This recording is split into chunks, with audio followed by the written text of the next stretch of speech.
I figure we'll probably wait until about 1:35 to let everyone trickle in.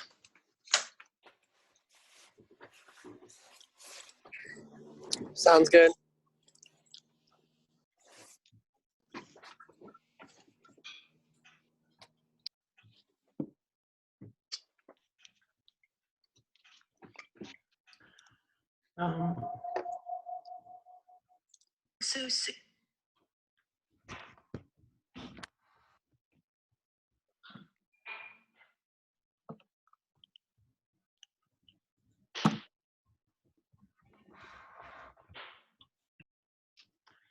Maybe one of the things that we could do while we're waiting to start is if everybody could type in the thing they're most concerned about or the thing they want to hear the most about to help us determine, where Seth is spending his time and effort researching. Make sure we're doing the research in the right places.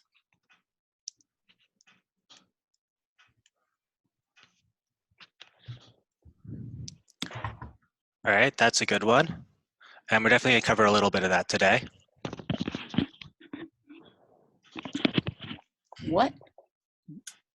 Sorry. The PPP is the Payroll Protection Program versus the SBA loans. All right, processing time for the SBA loans.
Yeah, I'm about to jump on a webinar with the needs. Yeah, well, good, Rick. Richard just didn't understand.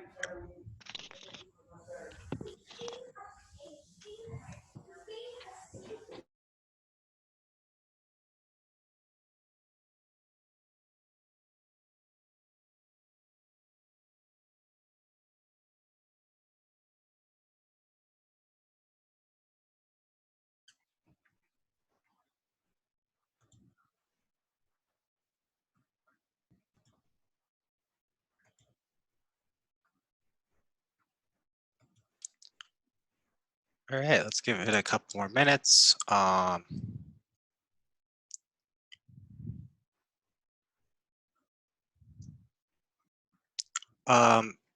Whoever just entered this question, how does government assistance of any kind, loan or grant, apply to non-payroll businesses? I just don't have who that's from, but we'll be able to cover some of that more in depth as well. We just have you listed as an iPhone here.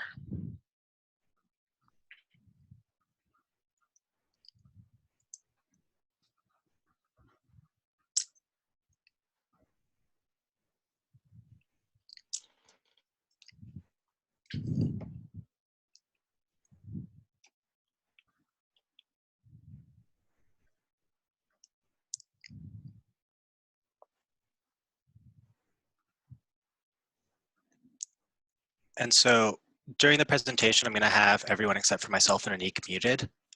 Anik will be keeping her eyes on chat, so if you have any specific questions to what we're covering right then, type them in chat and Anik can interrupt me if it's something we should cover right then, or at the end of the presentation, we're going to go through and kind of cover a bunch of the questions with what we have answers for, what we're still kind of waiting answers on, where to put those answers for.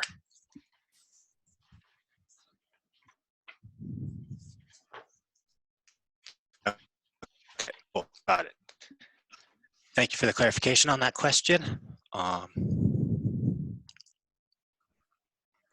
Got about 20 people in here, so that's really exciting. Hopefully, we can get help and assistance to all of you guys, because this is really just unprecedented. And what I have to say is probably most of our lifetimes is the type of events that we're going through right now, and lots of actions being taken, but in how sweeping it is, it's a much bigger deal.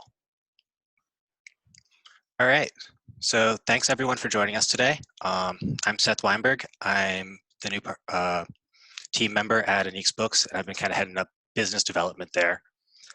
And with the current crisis, that has led to me diving headfirst into making sure that all the federal programs and state programs are made available, and how we can best assist you guys getting the assistance you need. We also have, Anique. She's been running this business for 10 years. You all know her very well, I would expect. And today we're going to cover kind of the CARES Act. So the CARES Act was signed into law by the president on Friday, and in it includes $350 billion of assistance for small businesses, and it's broken up into a couple different programs. The first one, this is the biggest one, is the Payment Protection Program.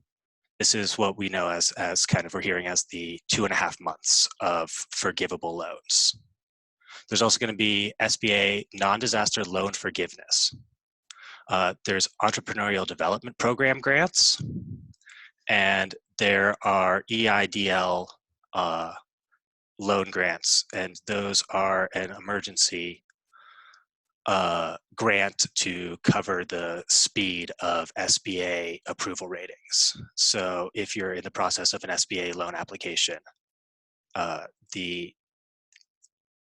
those can provide up to $10,000 to small businesses within 3 days of applying for an EIDL, the Economic Injury Disaster Loans. The advance will not need to be repaid. I haven't gotten clarification on what they meant by that yet. I'm waiting for a follow-up from our senator or congressman's office, but that's what I've been reading about it so far. And you can use it to keep employees on payroll, to pay for sick leave, meet increased production costs, pay business obligations, including debts, rent, mortgage payments. It seems like it'll cover most operating costs of your business. I expect that a restaurant could use this to help replenish their stock after, potential months out of business where they just have no more fresh food. The eligible people will be sole proprietors with or without employees, independent contractors, cooperatives and employee-owned businesses, tribal small businesses. The next program are the entrepreneurial development programs. These are a series of grants for minorities, women's, and other underrepresented business owners. It's about $10 billion in funding through these programs that eligible people can apply through the Minority Business Development Center and the Women's Business Center. So that's definitely going to be a resource that a lot of people can take advantage of if they're in the qualifying groups of just grant money to help make this all work. Small business debt relief. The federal government will cover all loan payments for 6 months on eligible SBA loans. If you were to take them up on this, you will still be eligible for a PPP loan. And it will also apply to new borrowers who take out loans within 6 months of Friday, when the president signed the bill into the law. So these are for 7A loans, existing small business loans, or ones that are taken in the next 6 months, not made under the PPP. Also 504 loans and micro loans. These are not including SBA disaster loans, which are the ones that we've been talking about for about the past 2 weeks. These are for existing small business loans if you had started your business up sometime in the last 5 years, you may have taken out a business loan and have been paying it off. But with the loss of revenue, meeting that debt obligation is now quite serious.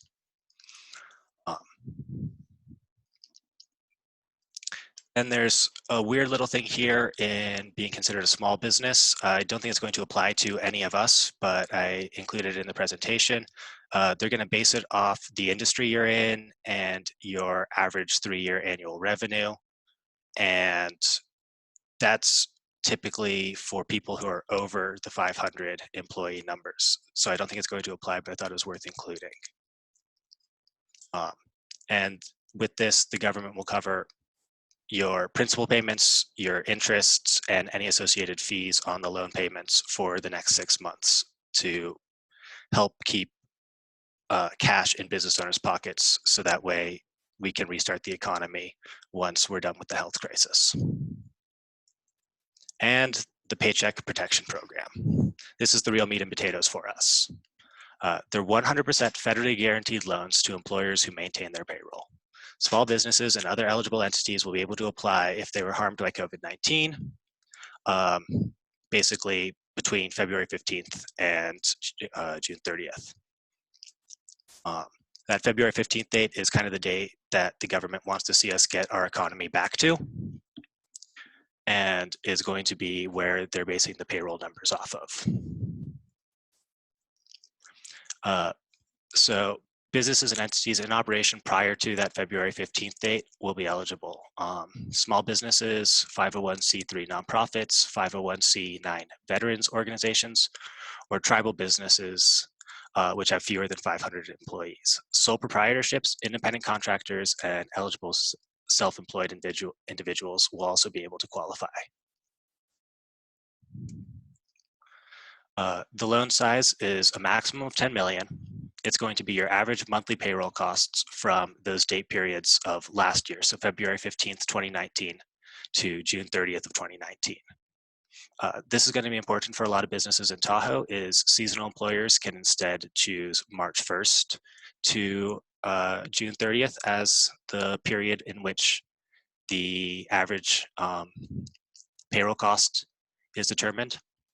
And if you're a newer business, then it will look at your payroll in January and February.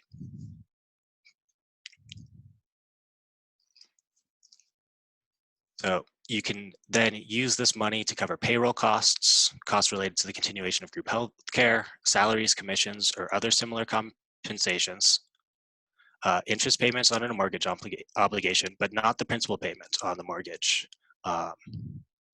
It can cover rent, it can cover utilities, or interest, or any other debt obligations that were incurred before the covered period.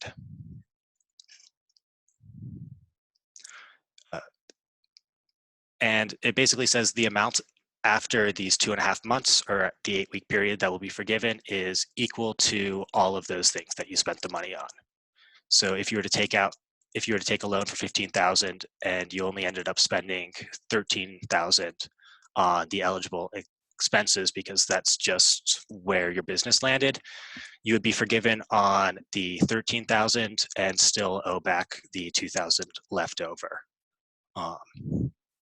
Payments are immediately deferred for 6 months, with a potential option for deferral for a full year on these, and the interest rate is not to exceed 4%.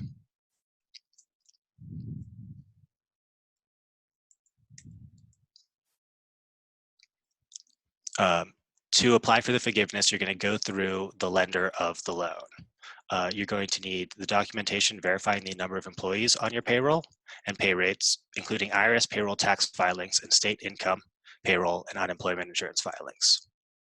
Documentation verifying payments on covered mortgage obligations, lease obligations, and utilities.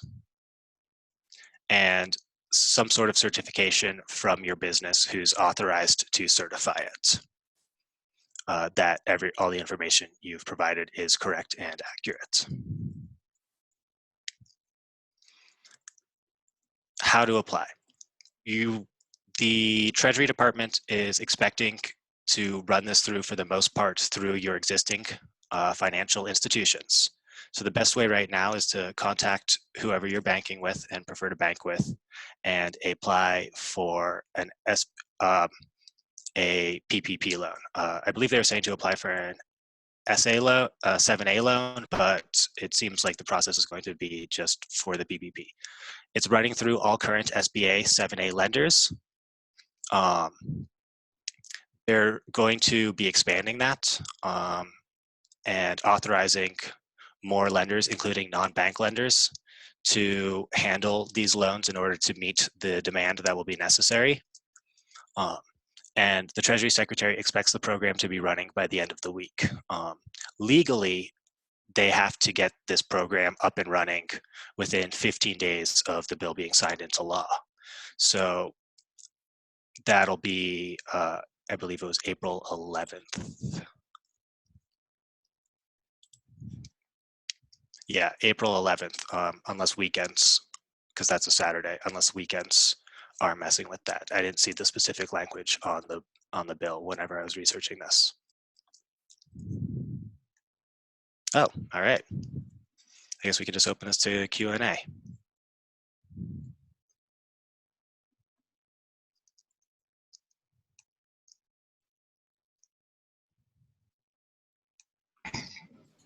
Oh, good question.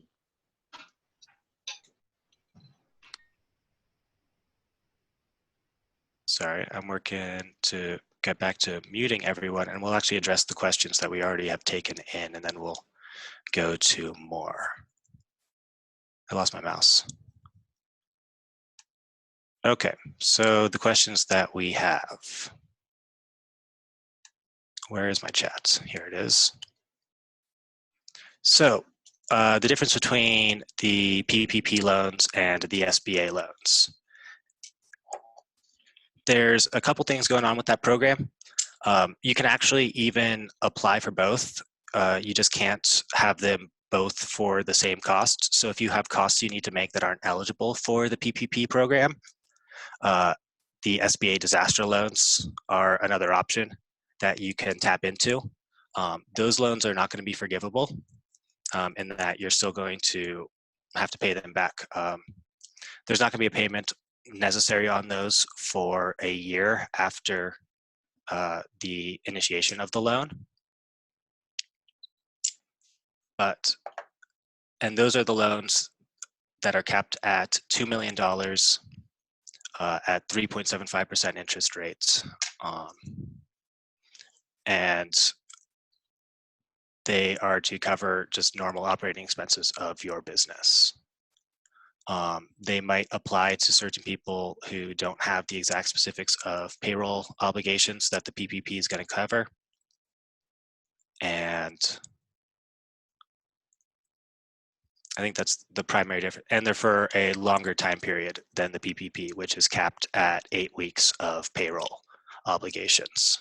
So what I'm seeing, the biggest question here, and for a lot of our clients, this is the major concern, is those small business owners that don't have payroll, but they've been paying themselves through either distributions or owner draws. How do any of these loans apply to them? Can they apply, start with the PPP, can they still apply to the PPP?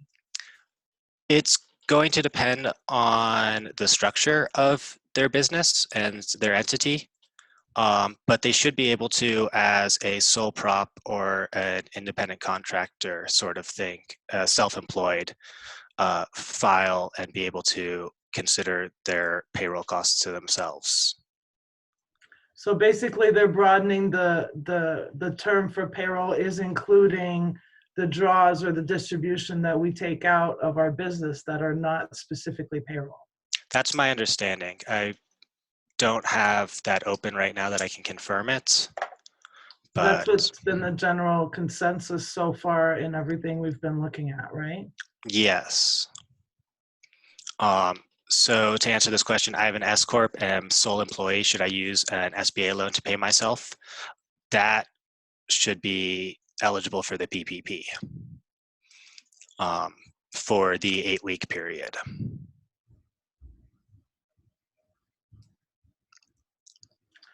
And then so we don't really know yet what the processing time for SBA loans is. Some of these programs aren't even in place. What do we know about that? The processing time for the SBA loans, I believe I was hearing it was like 3 weeks or so, but they're now kind of covering that a little bit with the EIDL grants. So the SBA loans are referring to the economic injury disaster loans.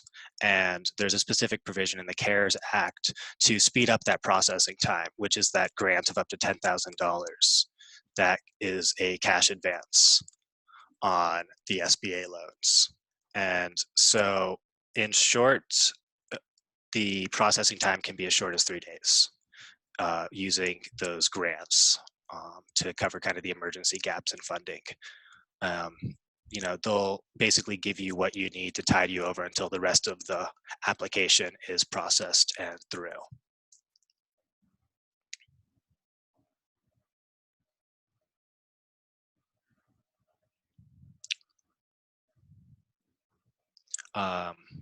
One Do any employee, of the loans, there's one question about PPP require personal guarantees or collateral.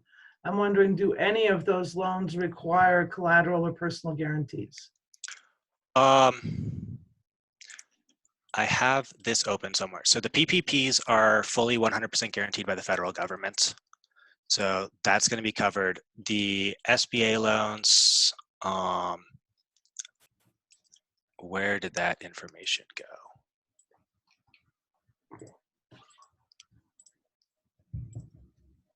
Here it is.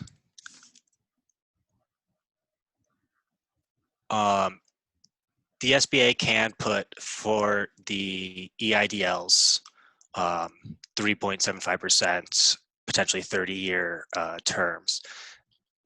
There is a lien that will be placed against the assets of the business.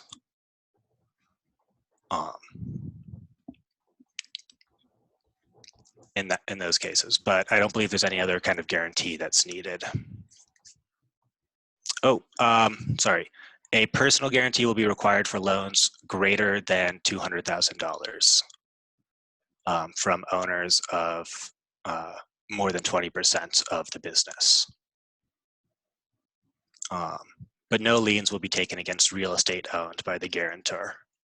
So if you're applying for more than $200,000, then there will be a personal guarantee required as well. And this is for the SBA Economic Injury Disaster Relief for loans, but not the paycheck program.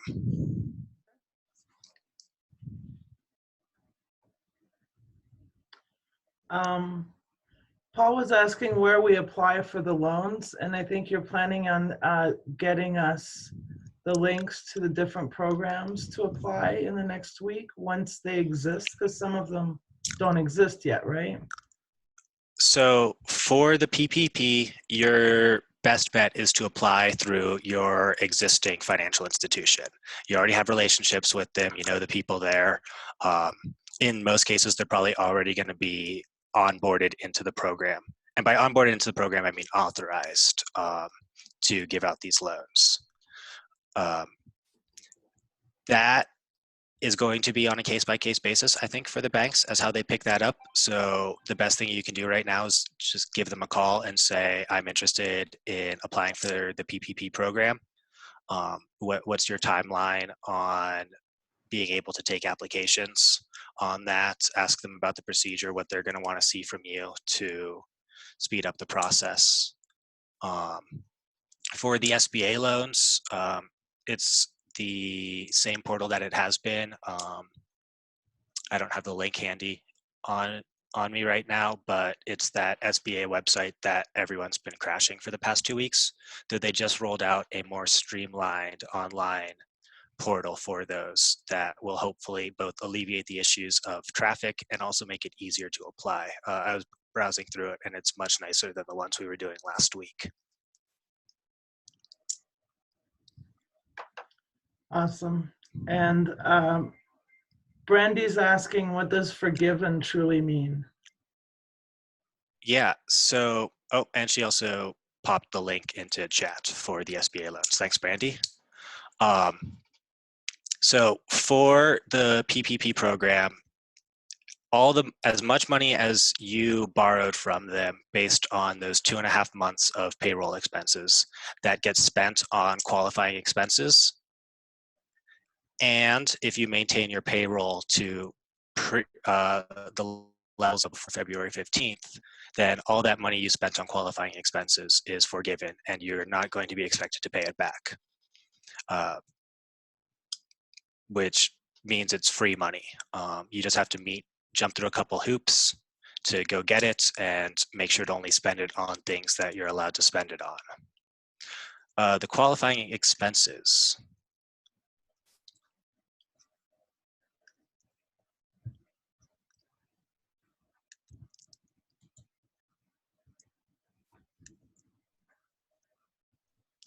So here are the qualifying expenses again for that. So it's going to be your payroll, any healthcare benefits that you've taken out for your employees,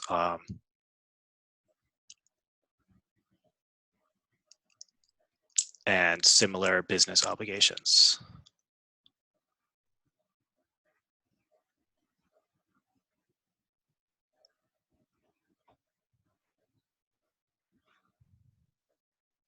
I have a question here. Would a sole proprietor LLC be covered under the PPP? Yes. I only have one employee. Would it be beneficial to apply for a PPP? My instinct is yes, probably. It may not provide you that much, but it's effectively free money to meet your payroll obligations over the next 2 months, so that way you could keep your employee employed, which is what the government wants to see. So they're offering free money to do that, and you could still use an SBA EIDL loan to cover non-qualifying PPP expenses. However, that would not be eligible for the forgiveness, and you would have to eventually pay it back after a year.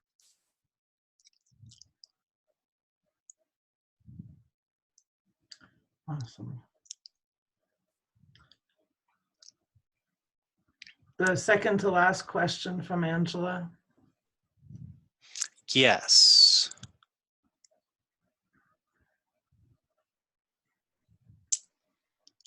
So this is definitely a recurring theme among, like Anik was saying, that how they're going to calculate the payroll for business owners who are just paying themselves through distributions and not running a proper payroll.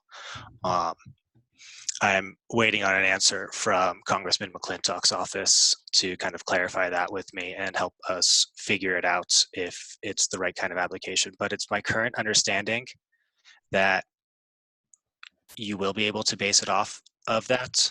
But I really can't say I'm certain, and it's highlighted #1 on my lists of notes to follow up on and get a definite answer on.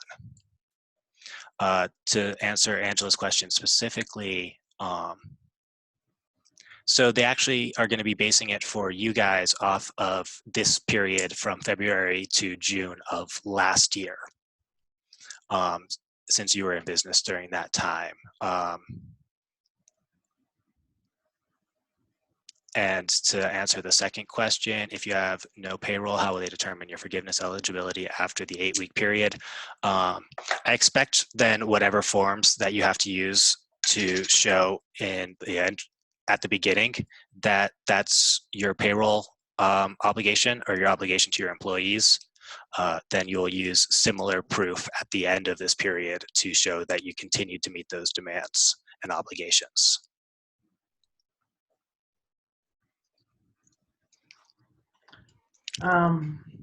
We've got a good question here, comparing SBA disaster, PPP, and EIDL. So SBA disaster and EIDL actually refer to the same program. The one expansion are the EIDL grants. But if you're applying for an SBA disaster loan, that is classified as an economic injury disaster loan. And the grants are then to cover that processing time within 3 days. We don't have much information on the processing time yet of the PPP and what that turnaround will be. The Treasury Secretary is very confident that it's going to be quick. However, that's taking him at his word for it. And I don't know how much all of us want to do that. Mnuchin stated in a press conference last Thursday, I want to say, that by this Friday, there will be like a website that will have 24-hour turnaround on the PPP program. I think the third piece for a program.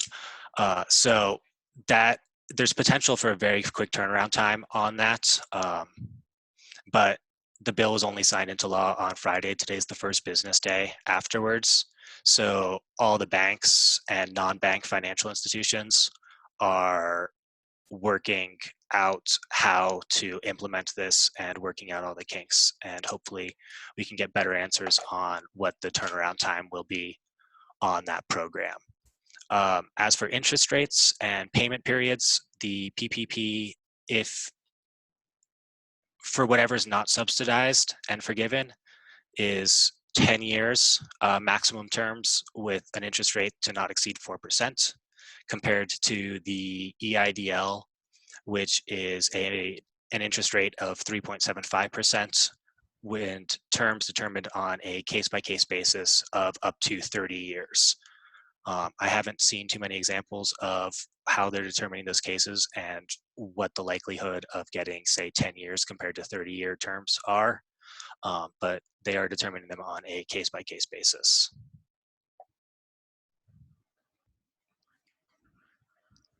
Alrighty.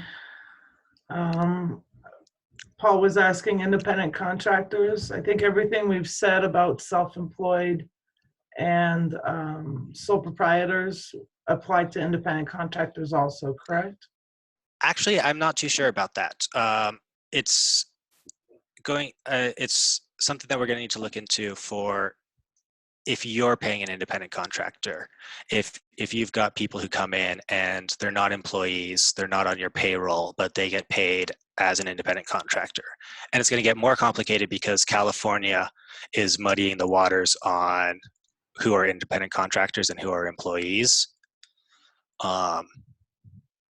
So will the independent contractors just apply for benefits themselves, or will the business that contracts them actually apply for the benefits so that way they can continue to make them, is an answer I don't have yet. Nice. And then Steve is asking about the SBA disaster loans requiring personal guarantees. I think at the very beginning of the meeting, we mentioned that that's only if you're going to be borrowing $200,000 or more, correct? Yes. There will be a personal guarantee for every significant stakeholder if you're borrowing more than $200,000. But however, they will not take a lien against real estate owned by the guarantor.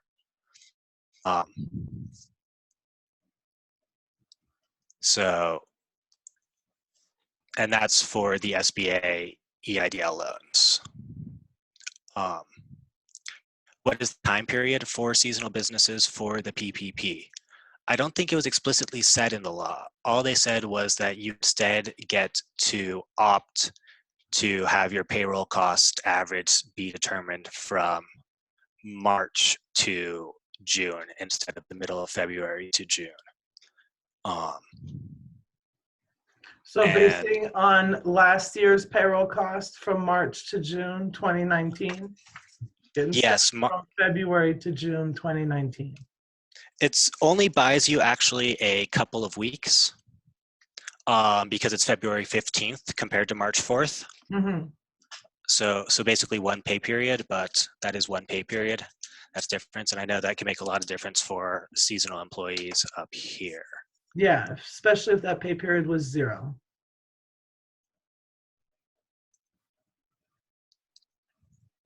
Oops.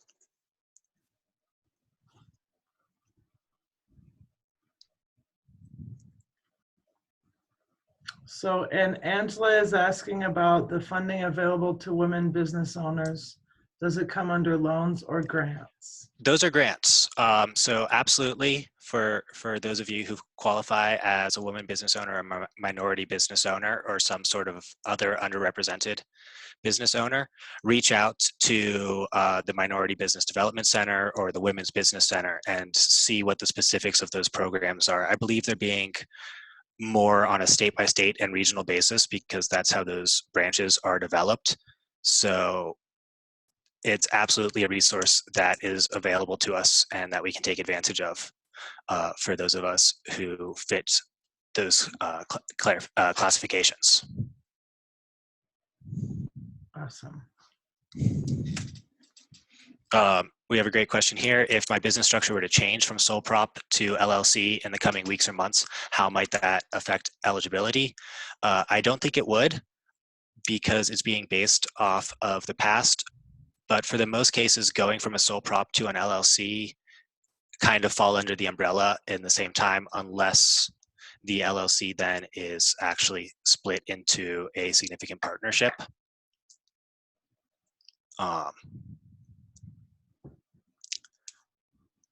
But that's definitely a question that I can follow up on and get a better answer for you for, because you don't want to be caught with your pants down at the end of this 8-week period with a different entity paying payroll taxes than the one that took out the loan and not having it forgiven.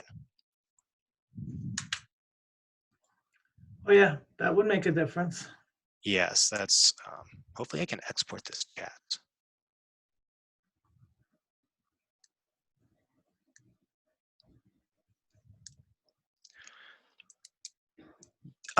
They're processed, they're sister organizations to the SBA.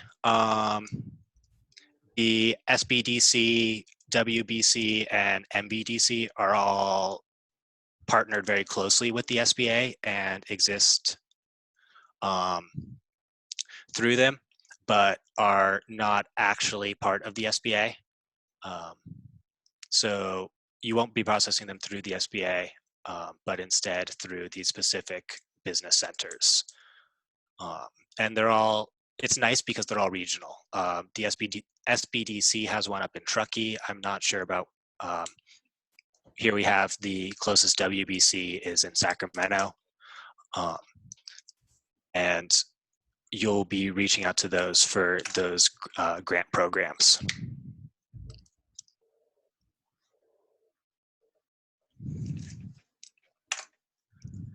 Awesome.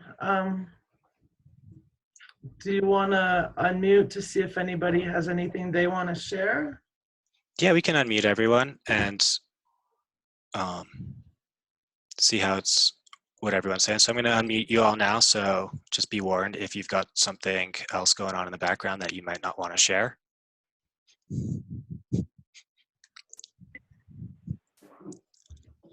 And I'm going to start making sure to take down these notes of the questions that we want to follow up on.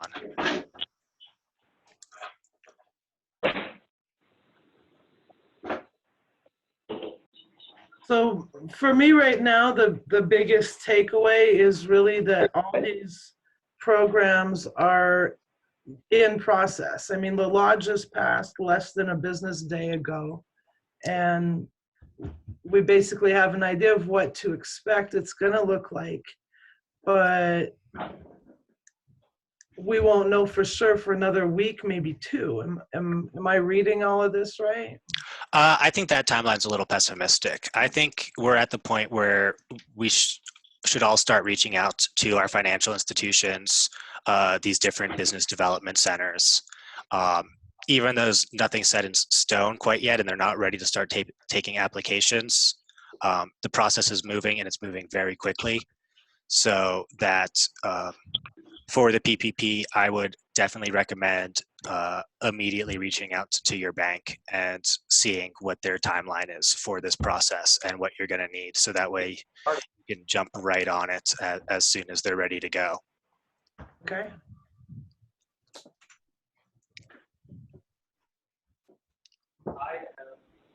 I saw Paul raise his hand. I'm not sure if that was for a question.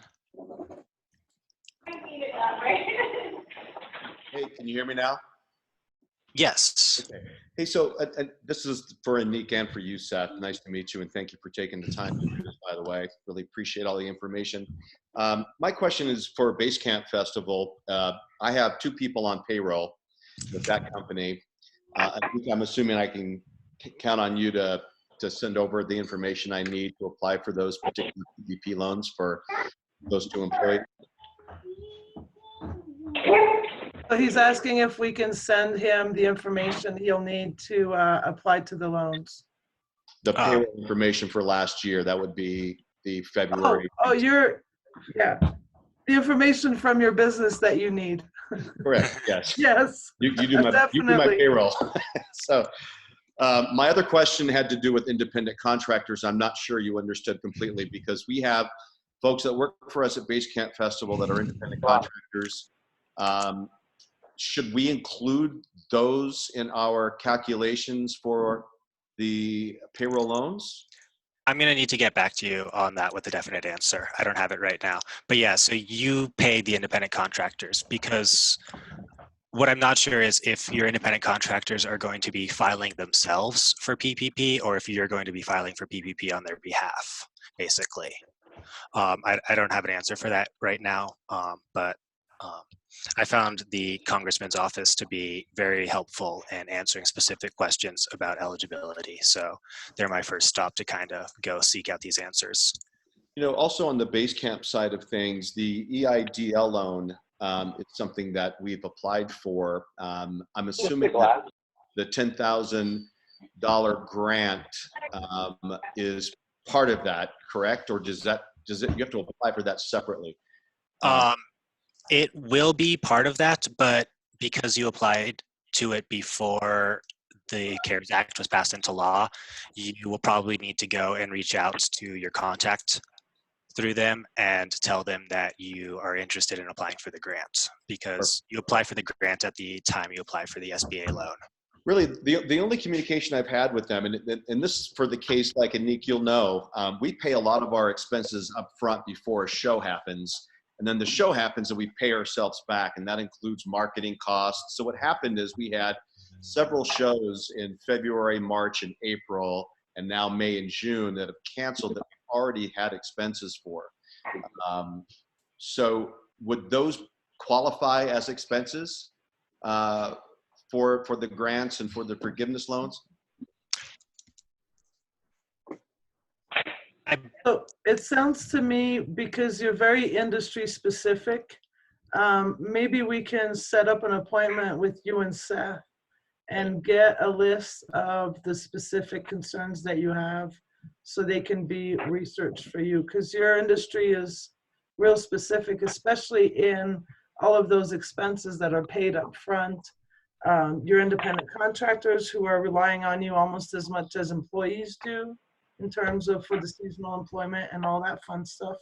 You've got a lot of criteria that applies to you specifically that may not apply to a lot of our general small businesses that we have on our roster.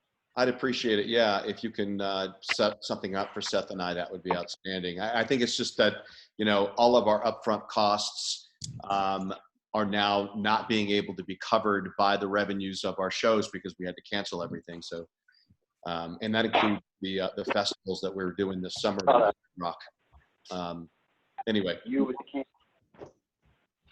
Yeah, that's going to be a special situation that most business owners don't have to extend that much cash in advance before an event and then have it, you know, before a job or a work being performed. So yeah, we'll make sure you guys are connected by email so you can set up a personal conversation.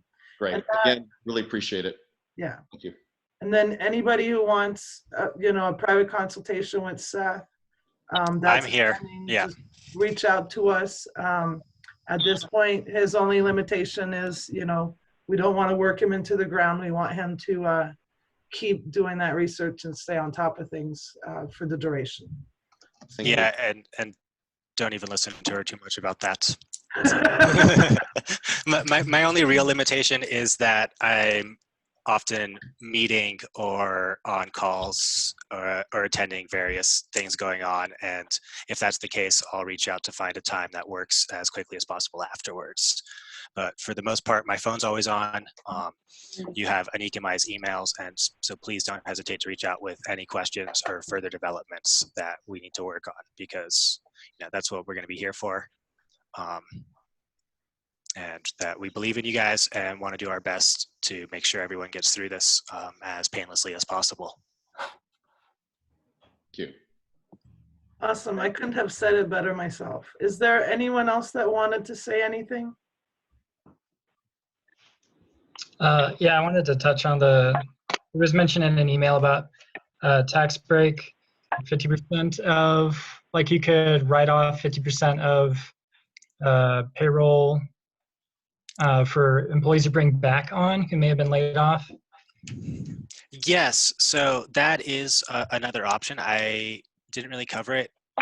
Looking at all of the people that I expected to be here, it didn't seem as relevant as the PPP, and it's going to be an either or option. Okay. That is going to be more for if you laid off like part of your staff or something, because basically the tax credit is going to pay for your employee's salary by giving you an advanced credit on the payroll tax that you would be paying. But if you're not paying payroll tax on a bunch of employees, regardless of the layoffs that you may have happened, then it's going to be very hard for that tax credit to cover the full cost of your employees. This is if you have like 12 employees and have laid off maybe 2 of them or something like that, that it would probably be a better option. It definitely seems like it's not going to be as relevant to our specific clientele, and I think mostly Tahoe as well in general, except for maybe some of the major employers up here, such as the casinos or the ski resorts. But if any of you guys have questions about that and think that it may be more applicable to you, I'm happy to discuss it with you. But yes, it's a credit on the payroll tax that you would be paying on your employee, up to 50% of their salary. So you kind of need to stack a whole bunch of them together to kind of end up at money neutral or even positive through that program. Right.